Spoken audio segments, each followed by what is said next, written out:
তোমাদের চারদিকের সমবয়সী প্রত্যেকটা ছেলের হাতে মনে করো একটা বড় মোবাইল আছে, স্কুল পড়ুয়া, কলেজ পড়ুয়া, ইউনিভার্সিটি পড়ুয়া। তারপরেও তুমি ধোকা খাইও না, মাদ্রাসার তালিবেলের ধোকা খাইও না। তারপরেও বলবো না যে ওরা সুখে আছে, তারা খুব ফুর্তি করতেছে, তার না, তারা নষ্ট হচ্ছে। ওরা রাতভর উলঙ্গ ছবি দেখে অসংখ্য ছেলে, ওরা দিনভর জিনা ব্যভিচারের ছবি দেখে অগণিত ছেলে। 24 ঘন্টায় ওরা ওদের অসংখ্য নাফরমান সন্তানের কপালে রবের একটা সেজদা জোটে না। ও জানে না ওর আল্লাহকে। ওর চুল দেখলে বোঝা যায় না মুসলিম পরিবারের সন্তান কিনা। ওর বাবা মুসলমান, মা মুসলমান হলে, মুসলিম পরিবারের সন্তান হলে, ও যদি আল্লাহ চিনত, রাসূল চিনত, ওর চুল চেহারা প্রমাণ করে না। ওই বদনসিব মোবাইলে টিপে মনে করো, তুমি মনে করতেছো সে খুব রঙে আছে।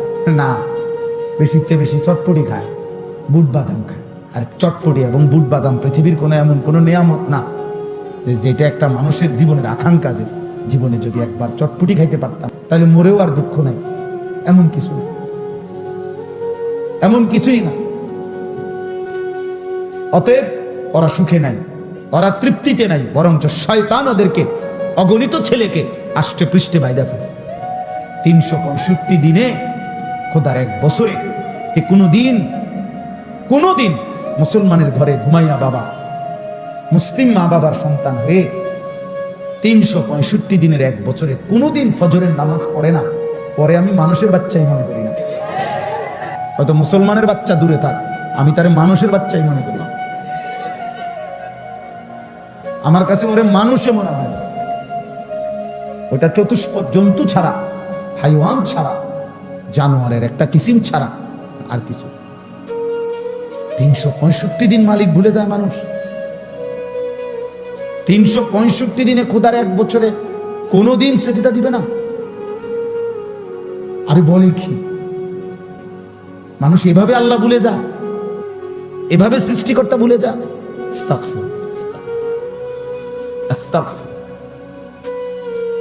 এই জন্য আমি আমার ছেলেরও বলছি, আমার ছেলে মিজান জামাতে পড়ে, আমি জড়ায় ধরে কাঁদা বলছি, বা মনে রাখিস আমরা যদি দেখো এই সমাজের সব ছেলেও মোবাইল টিপে, তুই মনে করো না ওরা সুখে নাই, বা ওরা নষ্ট হচ্ছে।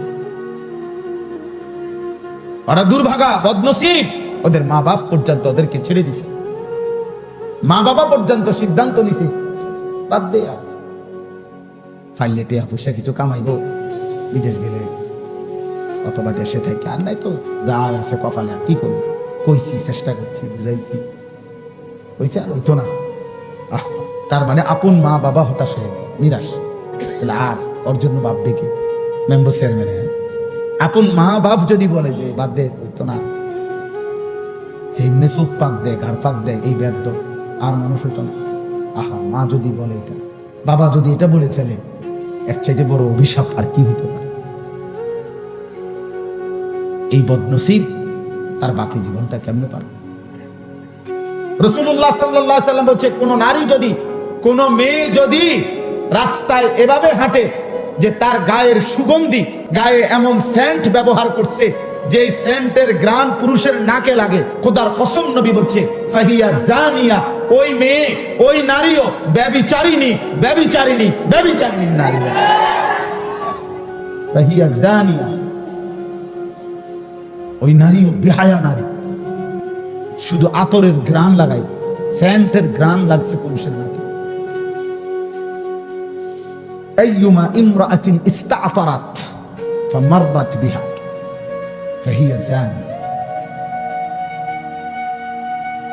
এজন্য আমি আমার কওমের সন্তান, তালেবে ইলম, প্রিয় বন্ধু, আমি একজন তালেবে ইলম হিসাবে বলে গেলাম, তোমরা নষ্ট হয়ে না।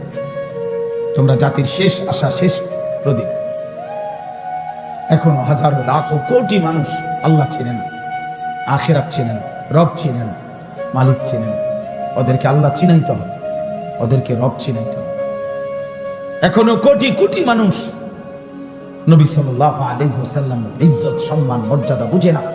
ওদেরকে রব চিনাইতে হবে, নবী চিনাইতে হবে, সুন্নাত শিখাইতে হবে। অনেক ভারী জিম্মাদারি, অনেক ভারী জিম্মাদারি। বাপ এত বেশি জিম্মাদারি নিয়া মোবাইল টিপার টাইম করি, মোবাইল টিপার টাইম। হুজুররা আপনারা আমার কথা রাগ হইয়া, উঠতি বয়সের 40-এর নিচে যে সমস্ত মৌলভী সাহেব, মৌলানা সাহেব, ইমাম সাহেব যদি মনে করে থাকেন 15-20 হাজার টাকা মোটামুটি আয় রোজগারের ব্যবস্থা হয়েছে, বউ বাচ্চা নিয়ে আলহামদুলিল্লাহ চলতেছি, না রে বাবা, এতটুকুর জন্যই আল্লাহ এলেম দেয়।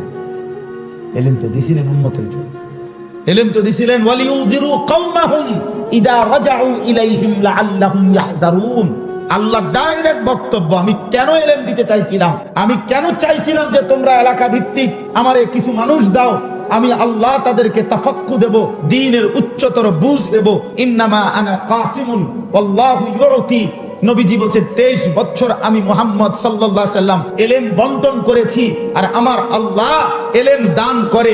এলেম আল্লাহ দেয়, আল্লাহ দেয়, আল্লাহ দেয়, আর আল্লাহ সেই এলেম দিবেন ওয়ালিউনজিরু কওমাহুম, উম্মতের দুয়ারে দুয়ারে, দাঁড়ে দাঁড়ে, মানুষের দাঁড়ে দাঁড়ে কালেমার ফেরি করার জন্য, ঈমান ফেরি করার জন্য, আখিরাতের সন্ধান দেওয়ার জন্য, পথ ভোলা মানুষকে রবের রাস্তায় তুলে দেওয়ার জন্য। জু না থে খুদ রাহ পর और रूह के हादी बन गए, क्या नजर थी जिसने मर्दू को मसीहा कर दिया। আমার সন্তান, আমার ভাই, আমার কিশোর যুবক, এই পরিমাণ মুসলমানের সন্তান তোমরা, আলহামদুলিল্লাহ, আলহামদুলিল্লাহ, আলহামদুলিল্লাহ, আলহামদুলিল্লাহ। আল্লাহ নাইছে, তোমরা আল্লাহর জন্যই আসছো, আল্লাহর কথা শুনতেই আসছো। আমি এক ছোট ভাই, অথবা তোমাদের বড় ভাই, অথবা আমি তোমাদের 16 বছর বয়সীদের বাবা। আমার প্রথম সন্তানের বয়স 16 বছর। অতএব 16 বছর থেকে নিচে যারা তোমরা আমার সন্তান, তার চাইতে একটু বড় যারা তুমি আমার ছোট ভাই, আমি তোমার বড় ভাই, আমি এই আবেগ নিয়ে, দরদ নিয়ে, আন্তরিকতা নিয়ে বলতে চাই, প্রিয় সন্তান, এমন সুন্দর জীবন নষ্ট করো। শুধু নারী দেখতে তুমি আসো নাই আল্লাহ, কোন পুরুষকে আল্লাহ তাআলা শুধু নারীর জন্য সৃষ্টি করে নাই বাপ। লজ্জাস্থানের যে চাহিদা তোমার, এটার জন্য তুমি যদি রাত দিন শেষ করে দাও, আমি যদি একেবারে জঘন্য করে বলি, তাহলে বেটা তুই এই পরিমাণ কাপুরুষ, একটা পেশাবের রাস্তার কাছে তুই হারিয়ে গেলি। আমি এক ছোট ভাই, অথবা তোমাদের বড় ভাই, অথবা আমি তোমাদের 16 বছর বয়সীদের বাবা। আমার প্রথম সন্তানের বয়স 16 বছর। অতএব 16 বছর থেকে নিচে যারা তোমরা আমার সন্তান, তার চাইতে একটু বড় যারা তুমি আমার ছোট ভাই, আমি তোমার বড় ভাই, আমি এই আবেগ নিয়ে, দরদ নিয়ে, আন্তরিকতা নিয়ে বলতে চাই, প্রিয় সন্তান, এমন সুন্দর জীবন নষ্ট করো।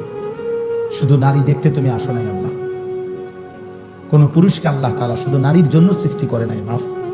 লজ্জাস্থানের যে চাহিদা তোমার, এটার জন্য তুমি যদি রাত দিন শেষ করে দাও, আমি যদি একেবারে জঘন্য করে বলি, তাহলে বেটা তুই এই পরিমাণ কাপুরুষ, একটা পেশাবের রাস্তার কাছে তুই হারিয়ে গেলি। তোরে খোদাই বুঝি বানাইছে পেশাবের রাস্তা লেগে। এত নারী, এত ছবি, এত উলঙ্গ দৃশ্য, এত জিনা ব্যভিচারের কেন? দেখো, এত হাতের চাহিদা না, পায়ের চাহিদা না, এত লজ্জাস্থানের চাহিদা, এই তো আর কি। তাহলে এমন সুন্দর জীবন, এমন চোখ, নাক, কান, হাত, পাও, এমন সুন্দর হায়াত, এমন রাত, এমন দিন, এই সামান্য লজ্জাস্থানের চাহিদার জন্য নষ্ট করে দিলাম। বলো না বাপ, একটা ছেলে বোঝো, একজনই বিবেক দিয়ে ভাবো, আসলে কি বিষয়, তুমি কি করতেছ আব্বা, তোমরা আসলে কি করছো? রাসূলুল্লাহ সাল্লাল্লাহু আলাইহি ওয়াসাল্লাম বলছেন, হযরত হুযায়ফা রাদিয়াল্লাহু তাআলা আনহু থেকে বর্ণিত হাদিস, ইয়া মা'শারান নাস ইত্তাকুয যিনা। আত-তাফসীরুল মুনীর, এটি বিখ্যাত তাফসীর, আরবি 17 খণ্ডে। আমি ওই তাফসীর থেকে পড়ছি, আজকে পড়ছি,